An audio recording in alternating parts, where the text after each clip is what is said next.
Hey guys, I just wanted to talk to you about our trip so far and how amazing it's been. We started off with so much excitement. Annie was, packing for like forever, and she kept talking about how, I'm nervous, and I was like, what are you nervous about? Everything's gonna be great. We're going to London, it's gonna be amazing. A lot of different things happened, okay? Just way too many things. The drive to the airport was pretty cool. We saw a lady crash into a bunch of bushes, and for some reason that warranted the police arresting her. But then again, she might have been drunk, so it makes sense. We got to the airport at 3, and our flight was at 6, so really, I didn't think anything could possibly go wrong. Then it started raining and thundering and lightning, which was frightening and scary, because I don't want to die in a plane and get struck by lightning. For some reason, they moved us from the middle of the plane to the back of the plane, so, we were in the bus end of the plane, so everything vibrates like super hard, and we couldn't see outside, so if I was going to die, I wouldn't even know that it was going to happen. And then, I had to sit behind this dude who kept moving into my only hole of light, which I kept trying to look through as hard as I could. Because, if you're going to get struck by lightning, you want to see it. I'm just saying.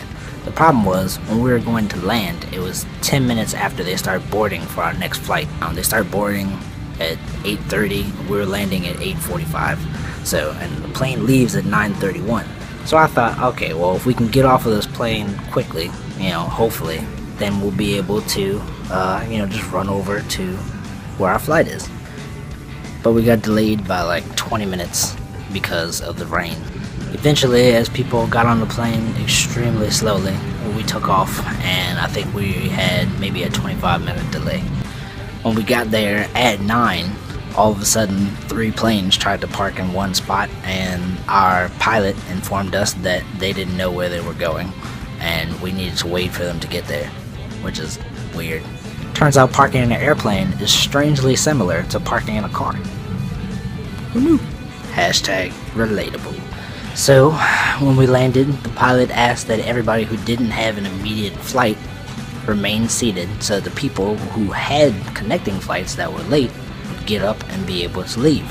And it turns out everybody had an immediate flight that they had to catch. So we waited on the plane for another 20 minutes. When we got off the plane, by this point it was like 9:20, and I was like, well, we got till 9:31, we can make it.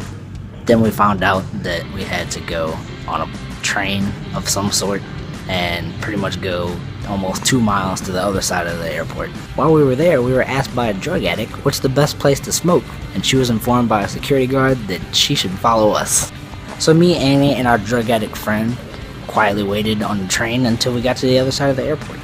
When we got off and we were about to get to our terminal, it was 9:25, and I was like, okay, we got 6 minutes. If we just run, we can do it.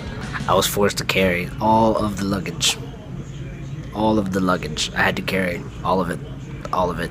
So we ran, and with strong hopes in my heart, I knew that we would make it, and we would be in London, which is where we are now. No, this is Atlanta.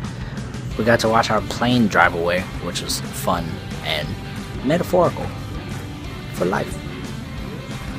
From there, we went to go and see the ticket master, or whatever he was called, and he helped us find a hotel, which is sketchy. And when we got to the bus terminals, we were greeted by a shady black man who was not wearing a uniform and asked us where we were going repeatedly until we told him.